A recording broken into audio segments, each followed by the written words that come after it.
Chairperson ও সাবেক প্রধানমন্ত্রী বেগম খালেদা জিয়াকে অন্তর্বর্তী সরকার কর্তৃক ভিভিআইপি ঘোষণা করার ফলে তার নিরাপত্তায় এসএসএফ মোতায়েন করা হয়েছে।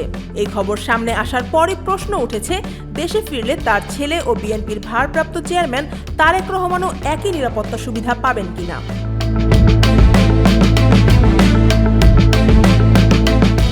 খালেদা জিয়া গুরুতর অসুস্থ অবস্থায় হাসপাতালে চিকিৎসাধীন থাকায় তার নির্বিঘ্ন চিকিৎসা ও যাতায়াত নিশ্চিত করতে সরকার তাকে রাষ্ট্রের অতি গুরুত্বপূর্ণ ব্যক্তি বা ভিভিআইপি ঘোষণা করার সিদ্ধান্ত নিয়েছে।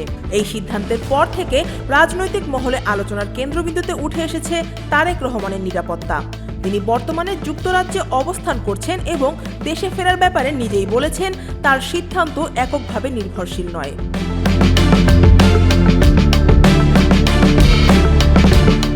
তবে বিএনপি নেতারা দাবি করছেন তিনি শিগগিরই দেশে ফিরবেন। কেউ কেউ মনে করছেন নির্বাচন তফসিল ঘোষণার পরই তার ফিরে আসার সম্ভাবনা বেশি। এদিকে খালেদা জিয়ার নিরাপত্তা উপদেষ্টা অবসরপ্রাপ্ত মেজর জেনারেল ফজলে এলাহি আকবর বলেছেন, তারেক রহমান দেশে ফিরলে তার নিরাপত্তা বিবেচনায় এসএসএফ সুবিধা দেওয়ার বিষয়ে সরকারকে আনুষ্ঠানিক প্রস্তাব দেওয়া হবে। বিএনপির নেতারা মনে করছেন, রাষ্ট্রীয়ভাবে খালেদা জিয়ার জন্য যে নিরাপত্তা কার্যকর করা হবে তা তার পরিবারের সদস্যদের ওপরও স্বয়ংক্রিয়ভাবে প্রযোজ্য হওয়া উচিত। তাদের দাবি, সে হিসেবে তারেক রহমান এমনিতেই এসএসএফ সুবিধার আওতায় আসবেন।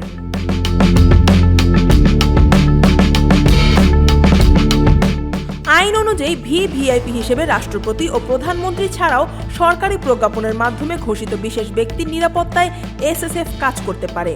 ফলে সরকার চাইলে যে কোনো ব্যক্তি, এমনকি রাজনৈতিক অবস্থার প্রেক্ষিতে তারেক রহমানকেও এই সুবিধার আওতায় আনতে পারে।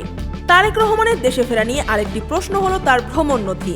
তিনি বাংলাদেশি পাসপোর্ট ব্যবহার করছেন কিনা তা স্পষ্ট নয়। তবে পররাষ্ট্র উপদেষ্টা জানিয়েছেন, ফিরতে চাইলে একদিনেই তাকে ট্রাভেল পাস দেওয়া সম্ভব।